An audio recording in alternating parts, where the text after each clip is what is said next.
Jesus ko mag-isagan na din sinanap ka din.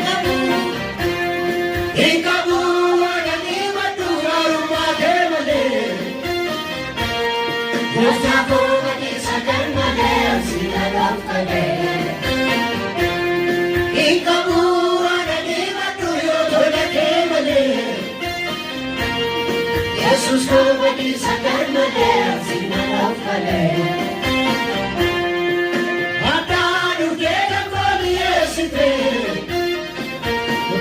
O kisatu ko magparecite Hatadu kega pariesite O kisatu ko magparecite